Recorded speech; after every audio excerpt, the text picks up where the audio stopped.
Dans la préparation de notre mur des légendes consacré à Manuel Amoros, nous avons pu compter sur de beaux matériaux. Un livre d'abord, écrit par Manuel Amoros et le journaliste Franck Nicolas alors qu'il n'avait pas encore quitté le cocon monégasque, mais aussi un enregistrement exceptionnel et inédit. Il y a quelques années, l'équipe d'ASM Foot avait eu l'idée et l'envie d'un beau projet dont le point de départ était cet entretien avec l'ancien défenseur monégasque et tricolore. Il ne nous appartient pas d'en dire davantage sur ce projet, mais toujours est-il que cet entretien existe et que l'équipe d'ASM Foot nous a autorisé à vous le diffuser. Nous sommes très heureux de vous le partager et nous espérons qu'il vous plaira. C'est donc des voix connues ou peut-être quelque peu oubliées avec le temps que vous allez retrouver au cours de cet entretien. Au nom de Radio Diagonale, je veux ici remercier Aurélien, Mickaël et Nicolas pour leur passion pendant toutes ces années bien sûr, et pour nous avoir autorisé à vous faire ce cadeau. Bonne écoute à tous. Pour revenir un petit peu sur vos débuts, déjà, est-ce que vous vous souvenez de votre arrivée à Monaco? Qui est-ce que vous aviez rencontré à l'époque? Comment ça s'était fait, ce choix de venir au centre de formation? Le choix s'est fait simplement, c'est-à-dire que moi j'étais jeune joueur au Gallia Club Lunellois. Oui. Il y a le recruteur du centre qui s'appelait Alberto Muro qui était venu voir un match de lever de rideau que moi je devais jouer après. Mhm. Il devait voir des jeunes je crois que c'était Montpellier, des jeunes de Montpellier qui jouaient avant et qui étaient venus voir, et mes dirigeants l'ont fait rester pour voir notre match, mon match. Donc après maintes discussions, parce qu'ils avaient un train à prendre et ils pouvaient pas trop rester, donc il est quand même resté. Et à la fin du match, il est venu me voir, il m'a demandé si vous voulez venir faire un stage d'une semaine à l'AS Monaco en février 77. D'accord. À ce moment-là, devenir footballeur professionnel, c'était déjà dans votre esprit ou c'était vraiment pas du tout ce que vous pensiez faire? Oui et non, parce que après, quand on a l'AS Monaco qui vous contacte et qui vous amène pendant une semaine, et cette semaine s'est avérée positive, qui m'ont demandé de revenir et de signer un contrat de non-sollicitation euh, pour revenir au mois de juillet 77. Donc après, c'est vrai qu'on s'y prête un peu au jeu et on essaye de faire le maximum et de donner le maximum. Surtout qu'à l'époque, on était une bonne bande de copains et c'était pas évident au départ parce que on connaît personne, je connaissais pas Monaco, donc c'était pas évident de pouvoir vite s'intégrer et s'imprégner de la vie monégasque, mais bon, au fur et à mesure que les jours et les mois passaient, l'idée me trottait dans la tête depuis un moment. Et par rapport au choix de Monaco, on sait que c'était les débuts des centres de formation à l'époque, mais est-ce que vous avez été contacté par d'autres clubs professionnels? Non, non, pas du tout. Non, ça a été un des seuls clubs qui m'a vu jouer, puisque Alberto Muro m'a vu jouer et m'a demandé de venir faire une semaine de stage et après bien sûr de signer un contrat de non-sollicitation à l'AS Monaco. Et donc, quand vous arrivez à Monaco, vous avez 16 ans, vous avez dit que vous êtes avec une bande de copains. En fait, ça se passait comment au quotidien? Parce qu'on sait qu'aujourd'hui, au centre de formation, c'est très structuré au niveau de la scolarité, des entraînements. À l'époque, c'était pas. Oui, non, c'était complètement différent. On était de l'habitant. Il y en avait quelques-uns qui étaient chez l'habitant à la rue Terrantoni. Moi, j'étais avec d'autres dans un hôtel, une étoile. On était tout à fait en haut de l'hôtel dans des préfabriqués. On était six. On était deux par chambre, je dirais. Donc, c'est vrai qu'on avait un restaurant où on se retrouvait tous pour le petit déjeuner et dîner. C'était notre point de ralliement, puisqu'on avait que ça. Et c'est vrai que c'était sympa, c'était convivial. C'est différent que maintenant, mais bon, il faut aussi vivre avec son temps. Et justement, vous étiez 6 ou 7, c'est à ce moment-là que vous rencontrez les joueurs avec qui après vous allez faire, faire vos premiers pas en professionnel, comme Bruno Bello ou Ouais. Claude Puel. C'est à ce moment-là que vous les Ouais. rencontrez. Oui, absolument, parce que Bruno Bellon est arrivé en même temps, Henri Stambouli est arrivé en même temps, Claude Puel est arrivé en même temps, Dominique Bijotta était déjà là, Didier Festop était déjà là, non, il y avait quelques-uns qui étaient déjà là, oui, on était, je crois, 5 ou 6 à faire notre arrivée au centre de formation. Donc oui, après on a suivi un peu plus par l'intermédiaire de Gérard David, qui était directeur du centre de formation, un très bon éducateur et un très bon quelqu'un de très simple et qui aimait son boulot énormément. Donc on a pu, c'est vrai, gravir les échelons petit à petit et arriver à ce qu'on voulait une fois qu'on était au centre de formation, c'est-à-dire jouer un professionnel et signer un premier contrat professionnel et faire des matchs avec l'équipe première. Et d'ailleurs, cette génération de joueurs, qui est une des premières donc formées par le centre de formation, a été pratiquement dans l'histoire du club la meilleure, les meilleurs joueurs. Comment vous expliquez une telle réussite de cette génération-là? Oh, ben c'est déjà la qualité du formateur, Gérard Vanille, qui a su nous former dans des très bonnes conditions. On a su aussi travailler et relever les défis qu'on nous proposait chaque fois. Après, il y avait une entraide entre les uns et les autres qui permettait quand tu avais un garçon qui était un petit peu au creux de la vague, on était là pour l'aider moralement, psychologiquement, pour le soutenir. Et c'est vrai que ça fait un petit peu notre force de pouvoir cohabiter tous ensemble et dans les meilleures conditions et pouvoir sortir les uns les autres au fur et à mesure et jouer un pro. Et justement, cette entente qu'il y avait entre vous, le fait que vous arriviez chacun d'endroits différents sans connaître l'endroit, et puis en plus, d'être voilà, d'être dans un environnement un petit peu particulier, puisque vous étiez enfin, presque en Ouais. colocation, d'après ce que j'ai compris, ça a joué sur votre parcours ensuite, sur votre entente Oui, footballistique. oui, ça a joué parce que ça crée quand même des liens très forts. Puis quand on arrive au centre de formation, c'est pas évident parce que les gens qui étaient là déjà en place savent qu'on est là et on a pris la place de quelqu'un qui est parti avant nous et qui était là peut-être depuis 2 ou 3 ans. Donc c'était pas évident au début de se faire d'être très intégré dans la vie du groupe. C'est pas évident. Il fallait faire ses preuves. Donc c'est vrai que il fallait avoir du caractère et la volonté d'aller jusqu'au bout parce que c'était pas évident de pouvoir le faire et il y en a eu quelques-uns qui ont craqué parce qu'ils ne supportaient pas cet échange. Et justement, parce que aujourd'hui, faire les centres de formation pour le jeune, c'est vraiment rentrer dans les mœurs. À cette époque-là, ça représentait quoi de quitter sa famille adolescent pour aller un peu à l'aventure? Oh ben c'est vrai que moi je suis parti j'avais 15 ans donc c'était pas évident. Moi j'ai découvert le monde extérieur. J'étais jamais pratiquement parti de chez moi de Lunel. Donc c'est vrai de faire je crois qu'il y a 400 kilomètres donc et se retrouver dans une ville comme Monaco, c'était extraordinaire. Mais le but c'était pas faire de la visite et de repartir, c'était de faire euh, apprendre mon métier et pouvoir rester le plus longtemps possible pour arriver aux objectifs qui étaient de devenir professionnel.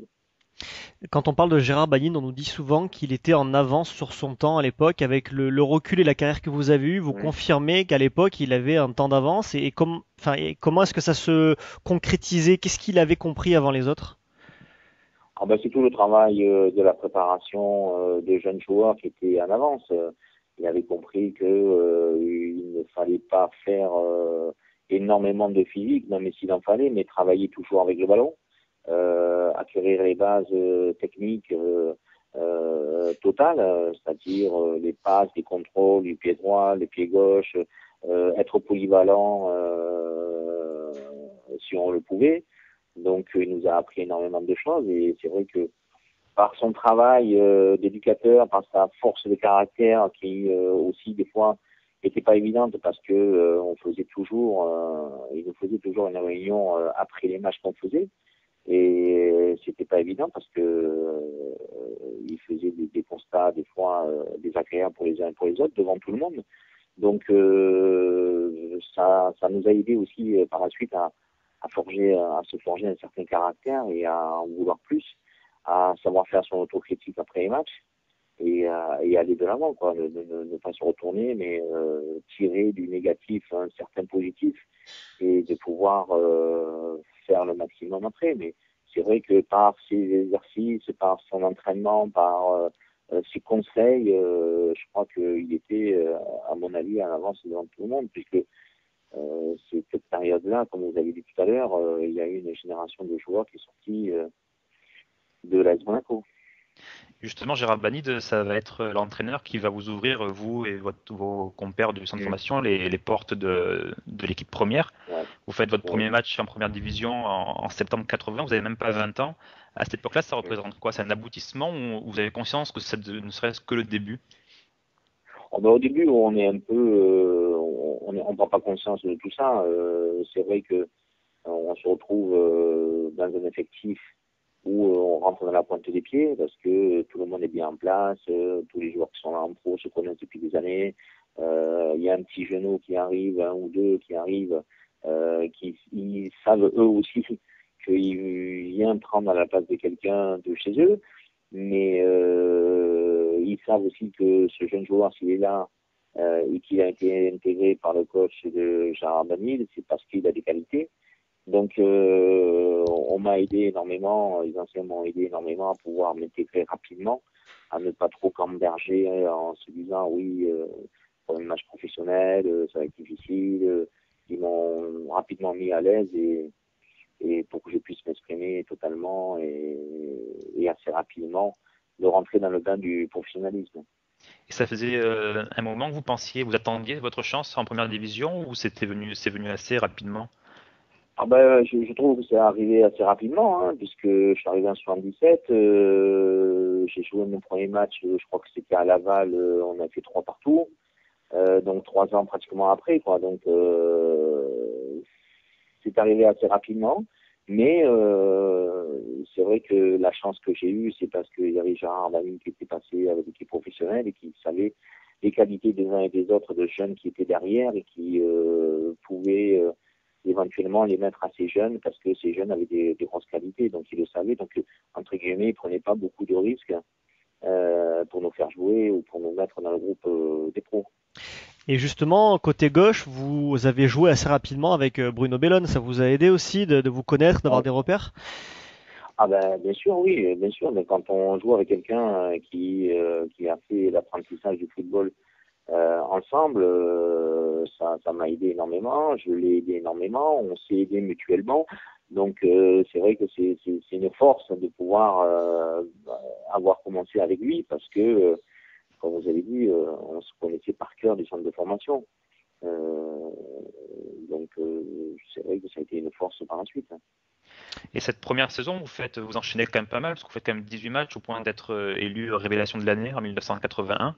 Pour une première saison à ce niveau-là, vous le vivez comment? Vous arrivez à prendre du recul sur la chose ou vous êtes un peu sur un Non, nuage? pas du tout, mais voilà, exactement, on est plutôt sur un nuage, on ne sait pas trop ce qui nous arrive.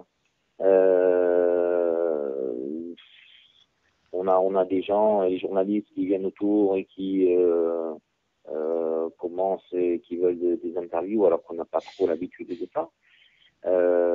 Mais c'est vrai que j'ai eu une ascension fulgurante, puisqu'après, la saison d'après, 81-82, j'ai fait l'armée. Donc quand on dit qu'on part à l'armée, j'étais au bataillon de Joinville, on a toujours une année creuse. Et pour moi, ça a été vraiment une année extraordinaire parce que j'ai joué donc pratiquement tous les matchs avec l'équipe première.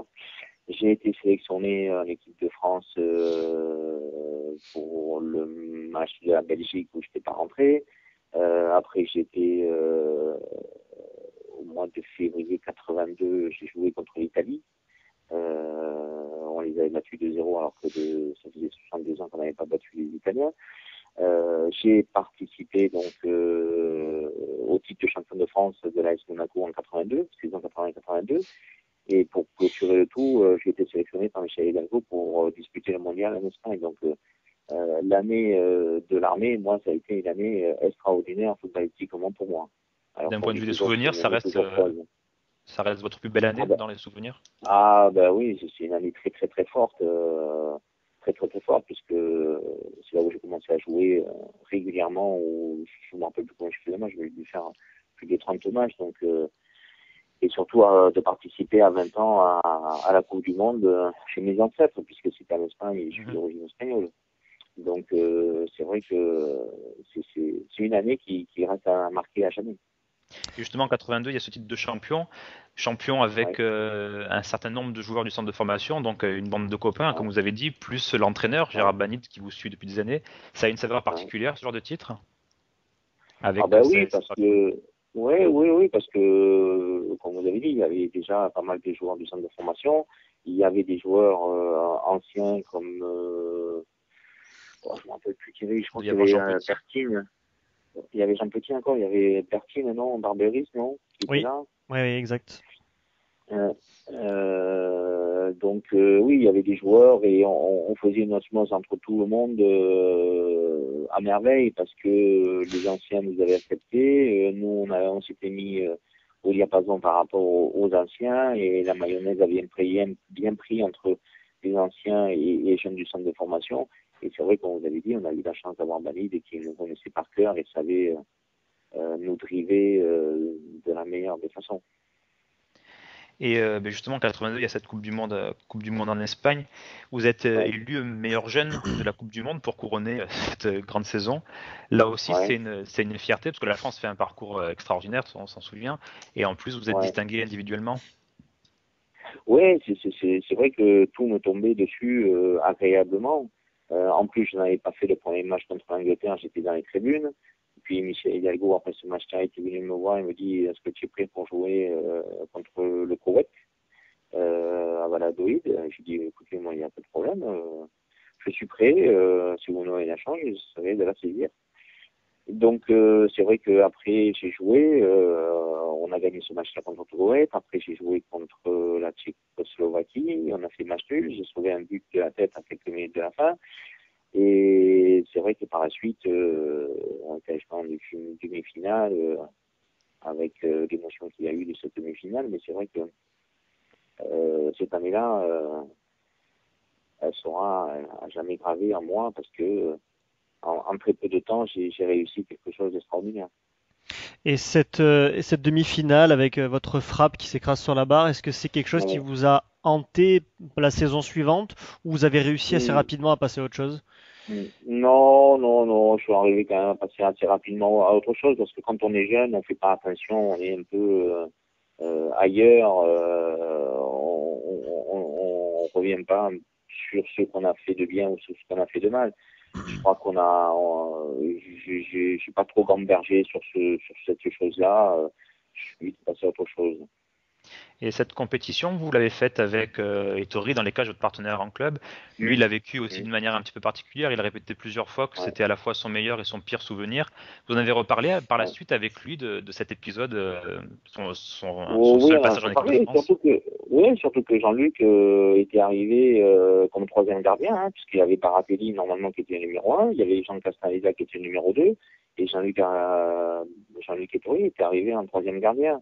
Et à force de travailler aux entraînements, de montrer ses qualités comme il est montré en club, Michel Hidalgo a pris l'initiative de le faire jouer. C'est vrai qu'il y a eu des hauts et des bas, mais je crois que dans l'ensemble, il a fait quand même une très belle Coupe du Monde. Hein. Il ne faut pas non plus voir les choses dans le négatif. Et après, vous enchaînez en club. Alors en club, vous avez une année 84 un petit peu particulière parce que vous passez à côté d'un doublé puisque vous êtes finaliste de la Coupe de France et vous finissez deuxième ex aequo avec le premier. Vous avez un souvenir particulier de cette saison avec Bordeaux. Avec Bordeaux, avec Bordeaux au goal average. Pourtant, on avait gagné 3-0, je me rappelle, dans les matchs contre Nantes. Et eux, ils devaient absolument gagner à Rennes. Et je pense que ce match-là avait été un peu bizarre. Et ils avaient gagné ce match-là, je crois, 4-1. Mais bon, c'est comme ça, c'est le sport. Mais c'est vrai qu'on est passé à côté de quelque chose de grand parce qu'on aurait aimé faire autre chose et notre résultat que ça. Je crois que c'était Lucien Muller en plus que l'entraîneur. Oui, tout à fait, oui, c'était plus Gérard Banid, c'était Lucien Muller, ouais. Et c'est difficile de Muller, et en plus on s'entraînait à S Village, sur le terrain de S Village, et on avait toute la saison que la moitié du terrain de S Village pour travailler. Donc c'était une performance quand même assez extraordinaire de finir quand même second. Et c'est pas trop dur de repartir la saison d'après en ayant presque tout gagné et finalement n'avoir rien avoir gagné? Ouais. Bah oui, c'est toujours difficile parce que là, par contre, on a un coup de massue qui tape derrière la tête, en se disant merde, la saison d'avant, on a presque tout gagné, malheureusement, on a tout perdu. Et qu'est-ce qu'on va faire cette année? Est-ce qu'on va avoir la même euh, saison que l'année d'avant pour pouvoir remporter encore quelque chose ou ramener quelque chose, un titre, un trophée Coupe de France? Parce qu'à l'époque, la Coupe de la Ligue n'existait pas. Et, ou le titre. Mais bon, c'est vrai qu'on a quand même fait une belle saison pour ensuite, l'année, je crois, 84-85. Oui, 85, vous gagnez la Coupe de France Ouais. contre Lille. Cette Non, fois-ci, vous êtes... non, Non, contre Lille, pas hein, contre contre le Lille, PSG. Oui. contre le Contre PSG, le oui. C'est ça, 3-0. Contre le PSG, un but de Gengini à 0. En tout cas, cette coupe, elle est gagnée donc avec Lucien Muller sur le banc, mais également avec toujours la même ossature de cette équipe, avec les jeunes du centre comme Bijota, comme Bellone, et il y a Ettori aussi dans les cages, d'autres jeunes qui sont venus comme Bravo, il y a Gianguini également. Là aussi, c'est la victoire d'un groupe, une saison qui couronne un groupe. Ah ben oui, quand vous avez...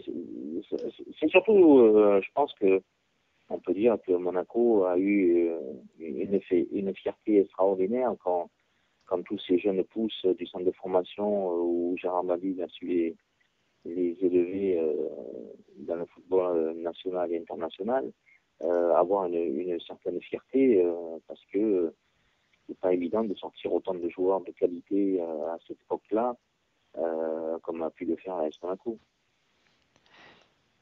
D'accord. Et à cette époque-là également, vous vivez un événement un peu particulier dans l'histoire du club, c'est le changement de stade. À peu près à cette Oui, époque-là. Vous avez connu l'ancien ouais. stade qui était peut-être un petit peu plus chaleureux pour rentrer dans le nouveau stade qui est un peu plus froid avec des tribunes un petit peu éloignées des terrains. Ouais. Ça, comment on le vit à l'intérieur d'un groupe? Il y a une excitation de changer de stade comme ça? Ouais, c'est pas évident parce que quand on a toujours des repères dans un stade et dans un terrain, donc c'est vrai de changer comme ça du jour au lendemain, c'était vraiment pas évident. On s'est entraîné plusieurs fois, mais c'était pas comme si on s'entraînait au stade Louis II où il y avait une ambiance extraordinaire. Rien que de voir enlever la tête, on voyait les zoos, les éléphants ou les éléphants qui étaient en haut, qui Il réagissait sur les buts, comment? il criait quand il y avait, Ouais, il il barrissait criait, quand il... barrissait chaque fois pour chaque fois qu'il y avait des actions, tout ça. Donc c'était un endroit. Moi, j'ai trouvé un endroit superbe, magique, parce que il y avait la mer juste à côté. Bon, là aussi, elle y est, mais bon, c'était différent. Il était un peu La ouvert sur le disposition port, du l'ancien stade. stade.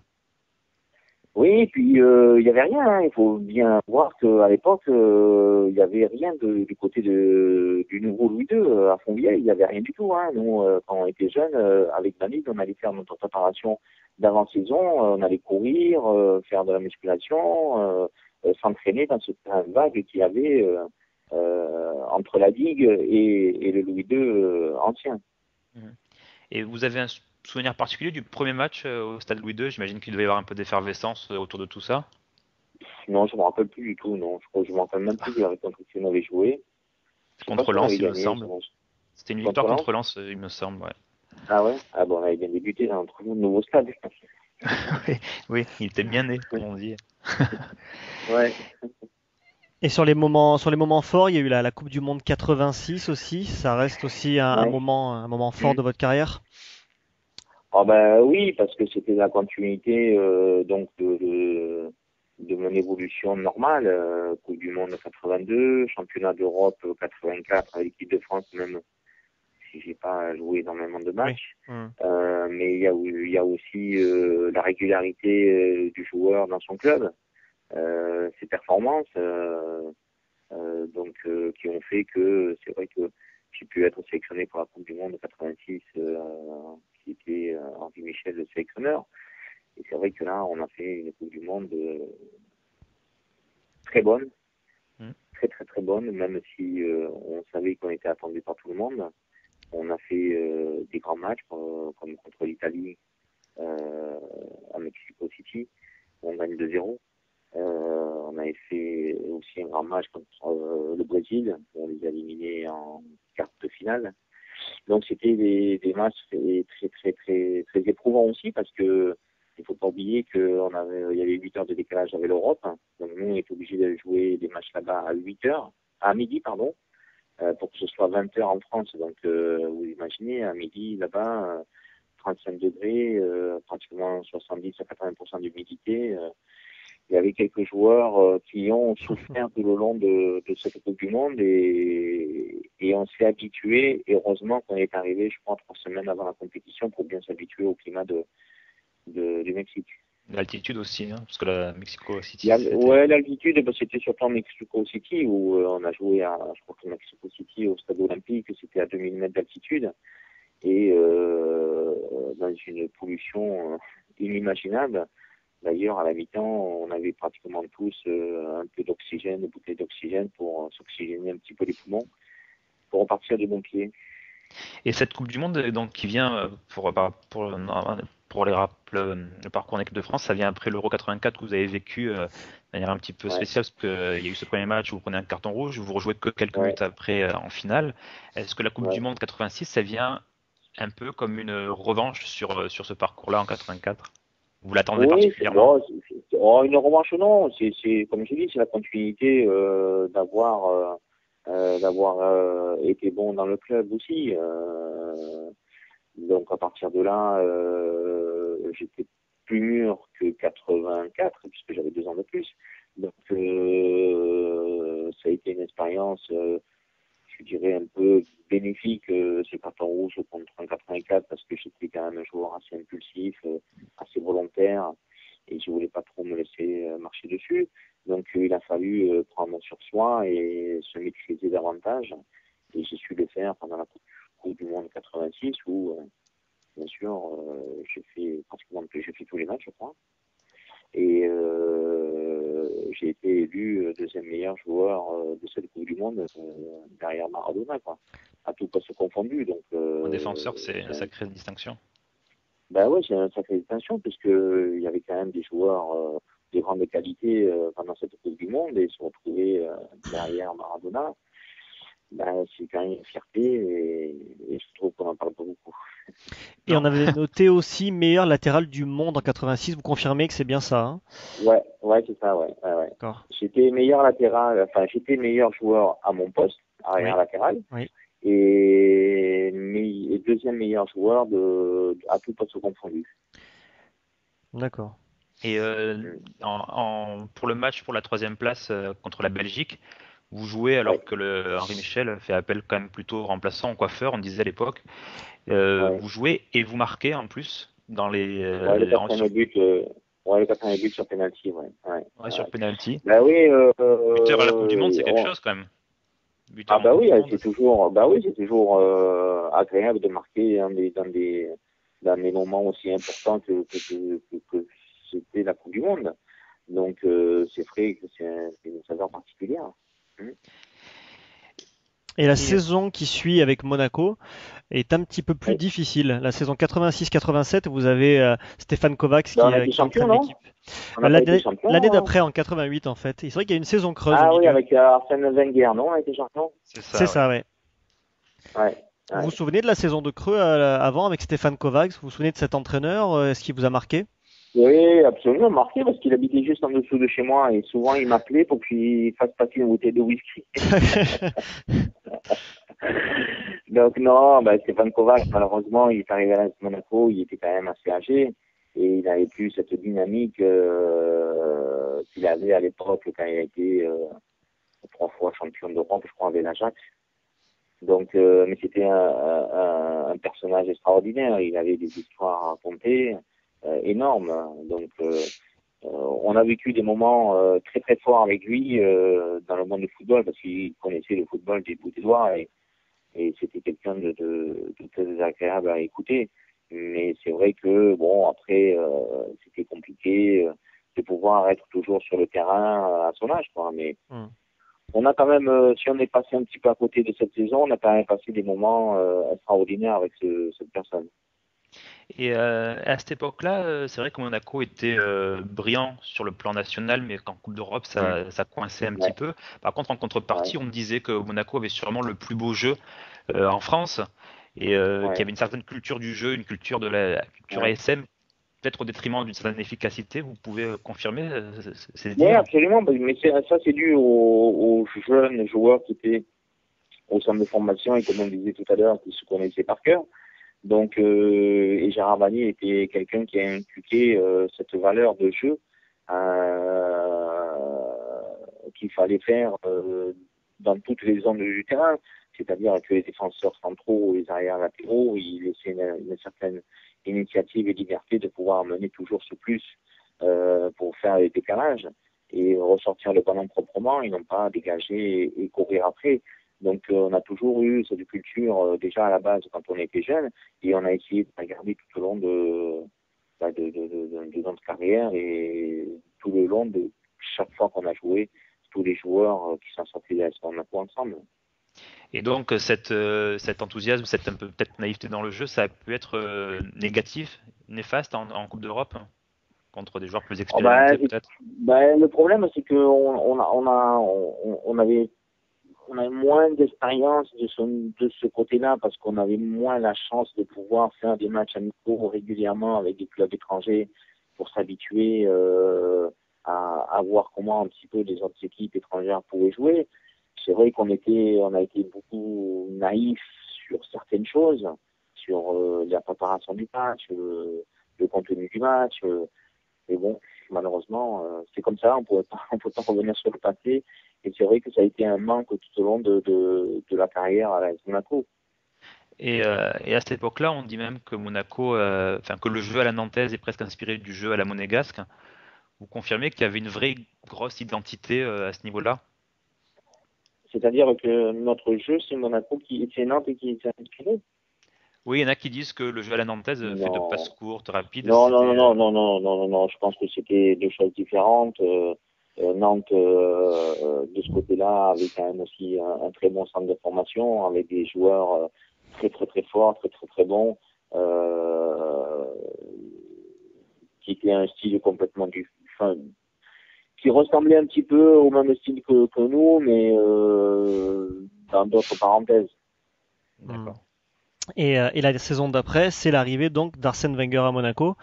Ouais. Vous vous souvenez de vos rapports avec lui? Comment est-ce qu'il était perçu par le groupe? Parce qu'à l'époque, il n'était pas encore un entraîneur très très connu et qui prend quand même en main Confirmé, ouais. une des grosses Ouais. formations. Vous vous rappelez Ouais. de comment ça a été perçu? Ah ben, ça a été très bien perçu par le groupe.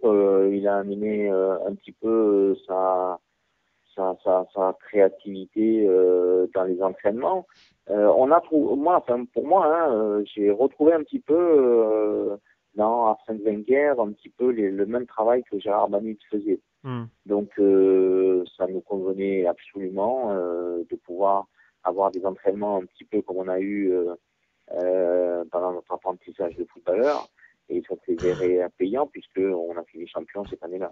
C'était quel genre d'entraînement et d'entraîneur? C'était plus ludique? Ils étaient plus proches des joueurs? Oui, il était très proche des joueurs. Il faisait beaucoup de séances tactiques. Hmm. Il parlait beaucoup. Il acceptait le dialogue. Non, c'était quelqu'un de très ouvert. Quelqu'un qui a révolutionné un petit peu aussi dans le domaine diététique parce Hmm. que il a voulu imposer, il nous a imposé de manger un petit peu mieux que ce qu'on ne mangeait quand on était les saisons précédentes. Justement, là, il a fait évoluer les choses et d'ailleurs, il a apporté une nouvelle mentalité parce que pour lui, enfin, c'est ce qu'il avait dit à l'époque, se qualifier pour une Coupe d'Europe, c'était pas une finalité, mais c'est d'être performant dans cette Coupe d'Europe tout au long de la saison. Vous l'avez senti Ouais. dès le début, ce changement de discours, ce changement de mentalité? Ben oui, parce que lui, ce qu'il voulait, c'est toujours gagner. Si on ne gagnait pas, il voulait toujours qu'on soit quand même assez performant dans la qualité du jeu. Euh, dans, dans, dans le groupe, il fallait que tout le monde fasse tous les efforts nécessaires pour les uns et les autres, s'aider les uns les autres pendant le match. Lui, ce qui comptait, c'était la solidité du groupe. C'est pas 11 joueurs, mais Je crois que l'époque, quand il est arrivé, il y en avait 5 sur le banc. Donc c'était tout ça, un petit peu Arsène Wenger. Puis pour lui, il découvrait aussi un club à la dimension nationale plus importante de ce qu'il avait fait. Et pour lui, c'était aussi un challenge très important de pouvoir et de vouloir réussir quelque chose de très fort avec l'AS Monaco. Et cette saison-là, il y a aussi, en plus de Wenger, la venue de Glenn Hoddle, qui est un joueur qui a marqué l'histoire de l'AS Monaco. Un joueur qui était pas très reconnu sur le plan médiatique, mais qui était considéré par les techniciens comme un des meilleurs joueurs au monde. Ça a été un plaisir de jouer à ses côtés. Ah ben, c'est toujours plaisir de retrouver les joueurs de cette qualité-là. Je crois que c'est toujours simple de jouer avec des joueurs qui jouent au ballon, qui connaissent le ballon. Moi, je me rappelle aussi d'un joueur qui était venu à l'AS Monaco, c'est Ralf Estrom. Je ne sais pas si vous vous en rappelez, qui avait fait la Coupe du Monde 74 en Allemagne, l'attaquant à l'avant-centre suédois, qui était un joueur vraiment hors pair au niveau de la qualité technique, au niveau de leader d'un groupe, même s'il ne parlait pas français, mais c'était quelqu'un d'extraordinaire. Donc, c'est vrai qu'à l'AS Monaco, j'ai eu la chance de pouvoir jouer avec des joueurs très, très, très forts, très, très bons, des hommes superbes, comme aussi Bertine Barberis, que j'ai dit tout à l'heure, où on a eu vraiment la chance de pouvoir jouer avec des gens comme ça. Et c'est un bonheur d'avoir croisé leur chemin. Quels sont ceux dont vous étiez les plus proches au niveau humain? Est-ce que vous êtes fait des amis en dehors du terrain à ce moment-là? Ouais, avec à cette époque-là, avec Bertine Barberis et Alain Coriol. On était tous les trois régulièrement, que ce soit sur le terrain ou en dehors du terrain, très souvent ensemble. Oui. Et dans ces moments-là, quand vous étiez en dehors du terrain, où est-ce que vous alliez à l'époque? Parce que Monaco n'était pas encore tout à fait... Non, on allait à la plage, on allait au cinéma, on allait au restaurant, on allait au café boire des coups, on se retrouvait régulièrement, quoi. Voilà. D'accord. Et c'était donc par petits groupes. Est-ce que les nouveaux venus, notamment, je pense à Glenn Hoddle, venaient se mêler un petit peu avec vous? Comment ça se passait la relation avec des joueurs étrangers? C'était un peu plus tard, donc c'était moins évident. Glenn, il parlait pas très bien le français, il parlait pratiquement pas du tout le français. Il y a eu Marc Appé aussi qui est venu à cette période-là. Donc c'était pas évident. Donc après il y a eu aussi un certain changement par rapport à la vie et à l'évolution de la vie, qui a fait que le football a pris une certaine direction, un certain virage pour aller un peu plus loin. Et c'est vrai que il y avait moins de camaraderie en dehors du terrain qu'il y en avait peut-être à l'époque, mais c'est resté quand même toujours une bonne ambiance, et on se retrouvait souvent après les matchs aller dîner tous ensemble, ou au moins plus de la moitié de l'effectif aller dîner ensemble. Oui. D'accord. Et derrière, pour revenir au terrain, votre dernière saison à l'AS Monaco, saison 88-89, elle s'achève. C'est une saison pleine, hein. Pour vous, déjà, vous jouez beaucoup, vous marquez même pas mal de buts, vous avez marqué 10 buts, toutes compétitions confondues. Ouais. Pour un défenseur, c'est pas mal. Vous tirez les pénaltys à l'époque, à un moment donné. Ouais, mais il n'y a pas que les pénaltys, hein. Les coups francs. Il n'y a pas que les pénaltys. Non, pas du tout, pas des coups francs, j'ai marqué très peu des coups francs. Je vous marquais des buts extraordinaires, que maintenant on aurait dit c'est des buts venus d'ailleurs. Si vous pouvez les regarder, ça serait bien. Non, mais c'est vrai que cette saison-là, on avait en plus perdu contre Marseille la finale de la Coupe de France, je crois. 4-3. C'est ça, oui. Ouais, et c'était une année. Comment? C'était une finale épique, une des plus belles finales de l'histoire de la Coupe de France. Ouais. Et c'est vrai que c'était difficile parce que on parlait beaucoup de cette finale et on avait envie de la gagner, mais bon, malheureusement, on n'a pas pu le faire. Mais c'est vrai que c'était une année pour moi très pleine. Ouais. Et vous vous souvenez des conditions de votre départ? Est-ce que c'était décidé depuis longtemps? Vous saviez que voilà, vous aviez fait un peu le tour de la question à Monaco, ou ça s'est fait un peu au dernier moment? Non, je crois que ça s'est fait un peu au dernier moment. Campora voulait pas au départ. Après, je crois que Tapi il a insisté. Après les deux présidents Camporra et Tapi se sont mis d'accord. Donc j'ai rencontré Tapi, je me suis mis d'accord avec lui, et bon, ça s'est fait comme ça. Et je crois que ça s'est fait un peu tard par rapport à la saison.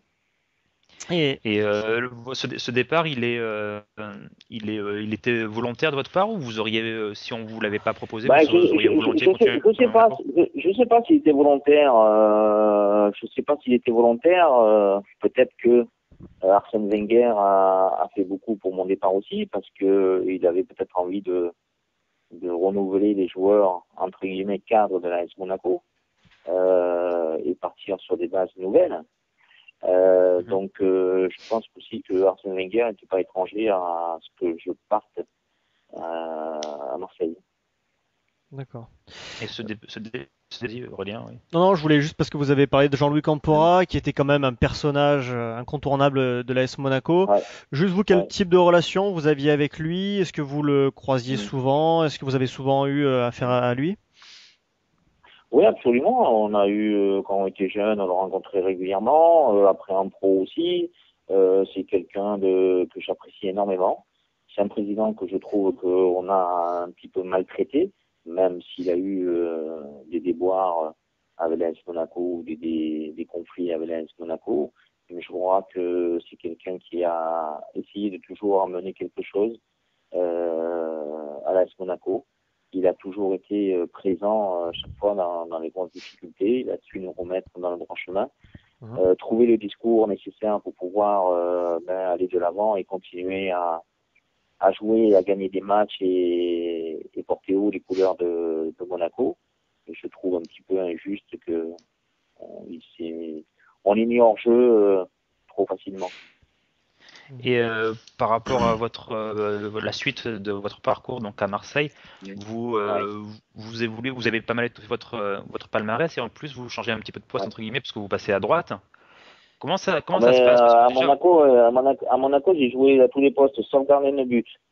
En pro, avec Gérard Banide, comme il nous avait appris au centre de formation de jouer un petit peu, d'être polyvalent et de savoir jouer à tous les postes, j'ai joué arrière droit, arrière gauche, défenseur central, milieu de terrain, milieu droit, j'ai fait tous les postes. Donc l'évolution de passer à droite ou à gauche à Marseille, pour moi, peut importer. Hein. Et à Monaco, quand même, si mes souvenirs sont bons, vous avez quand même surtout joué arrière gauche. Ça s'est fait naturellement pour un droitier, c'était pas forcément non plus le plus naturel. Ben, c'est ça qui était pas évident au départ et qui s'est avéré positif parce que au centre de formation, on a appris à jouer du côté entre guillemets qu'il ne fallait pas jouer et on a appris à jouer aussi du pied gauche, de notre mauvais pied, on a su l'améliorer parce que Gérard Banide savait nous faire travailler dans des conditions peut-être difficiles des fois, mais très bonnes pour nous faire progresser dans ce qui n'allait pas dans un joueur ou quand on trouvait les défauts d'un joueur, mais il fallait le faire travailler pour qu'il s'améliore de ce côté-là.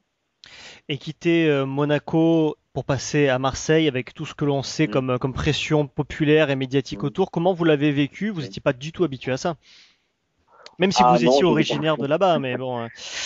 Ouais, c'est vrai qu'on n'était pas habitué à ça, puisque à Monaco, malheureusement, les tribunes étaient régulièrement peu remplies.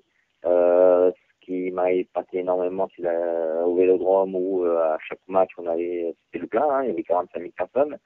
En plus, on a eu la chance de tomber sur une équipe de joueurs de classe mondiale.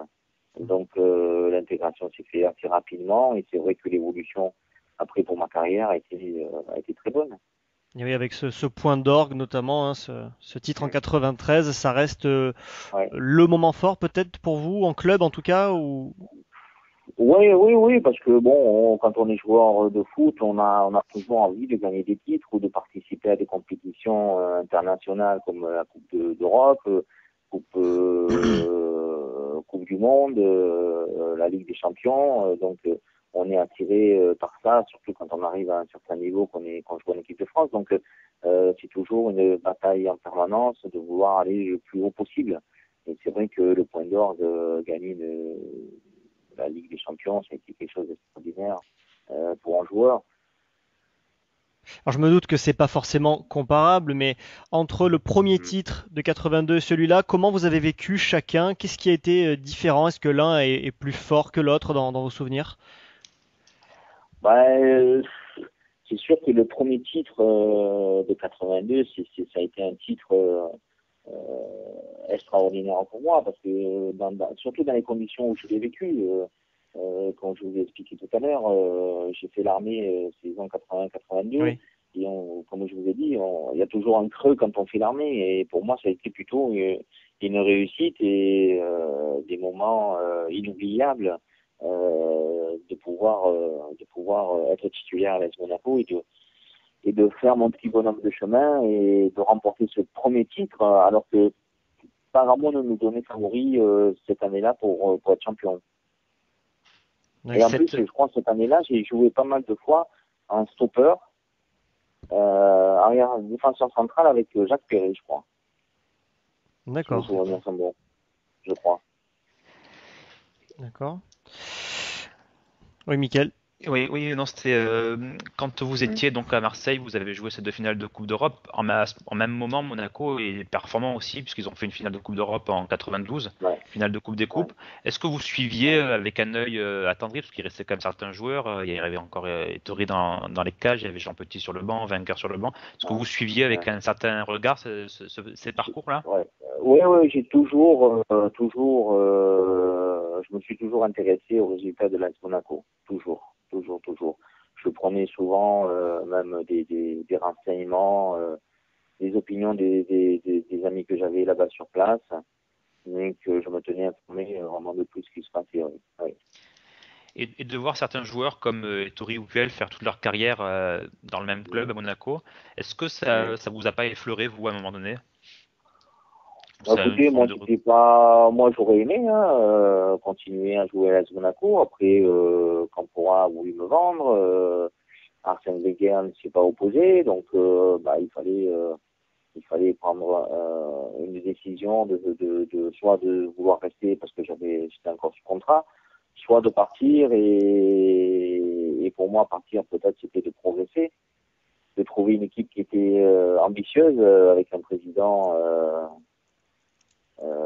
plein de ferveur et plein d'ambition pour ce club. Donc voilà, après j'ai fait le choix et c'est vrai que bon maintenant je le regrette pas, mais c'est vrai que j'aurais aimé peut-être quelque part dans ma tête finir ma carrière avec Monaco. Oui, juste vous avez eu l'occasion, peut-être des années plus tard, de recroiser Arsène Wenger ou Jean-Luc Campora et de reparler de ça, on va dire calmement.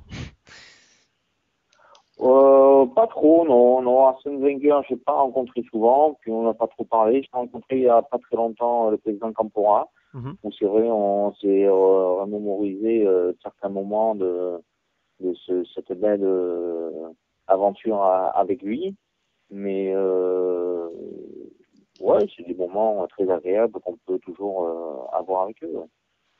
D'accord. Et par rapport à l'ensemble de votre carrière, de votre œuvre, il y a eu ce record du nombre de sélections en équipe de France, 82 Ouais. sélections, qui a tenu très très longtemps, jusqu'à la génération 98, jusqu'à Deschamps et ensuite Thuram. Mhm.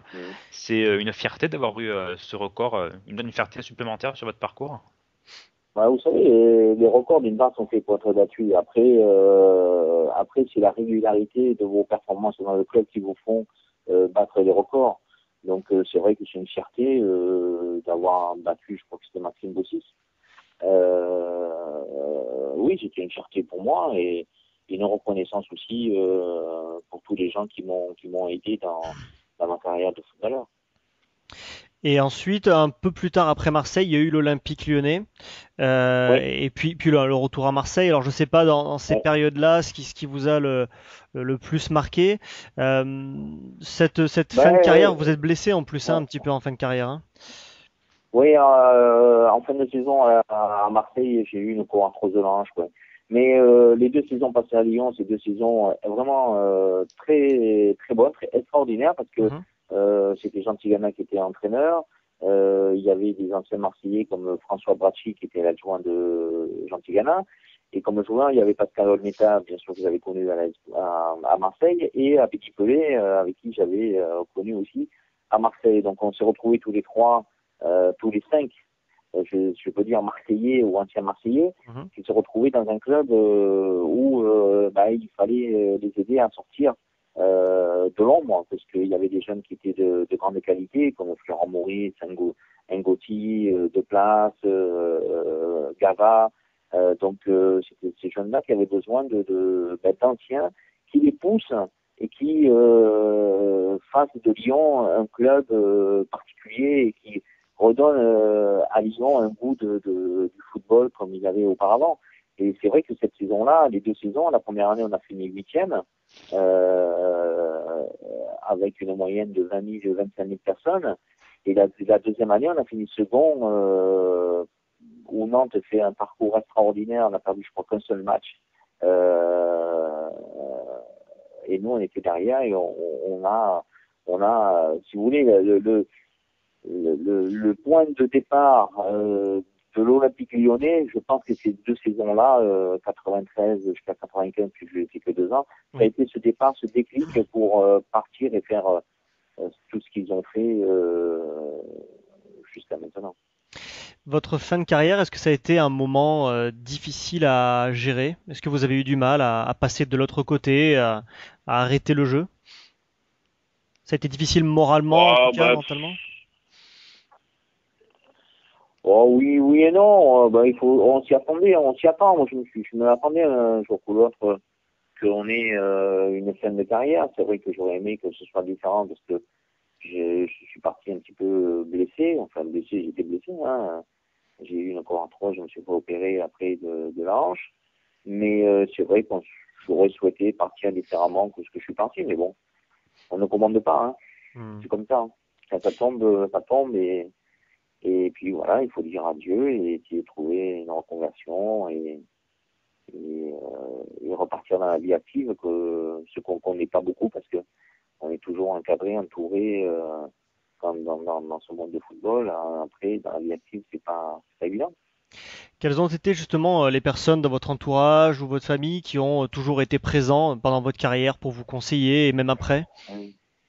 La famille est très proche, ma femme, un peu tous les gens que j'avais autour de moi qui m'ont soutenu et qui m'ont aidé à prendre ce virage à 360 degrés pour démarrer une autre vie que celle du football. Très bien. Et juste juste pour finir, juste votre premier souvenir de football, vos premiers pas à foot, quel est vos plus anciens souvenirs qui vous a fait aimer le foot? Est-ce que c'est votre père qui vous y a amené? Absolument, c'est mon père qui s'y a amené. Il s'est serré même la ceinture pour pouvoir m'acheter des chaussures, parce que moi j'habitais un petit village qui s'appelait Saint-Just où il y a le stade qui porte mon nom. Et Lunel qui est à 3 km, distance de 3 km. Donc il m'a monté en mobilette aux entraînements, il venait me rechercher, il faisait pas mal la navette. Donc c'est vrai que ça a beaucoup compté pour moi de se retrouver comme ça du jour au lendemain, aller faire des entraînements, avoir un but quelque part. Oui. Et oui, c'est ça, oui. Bon, mais c'est parfait. Je vous remercie beaucoup de nous avoir accordé du temps. Merci beaucoup. Bonne soirée, au revoir. Et bisous.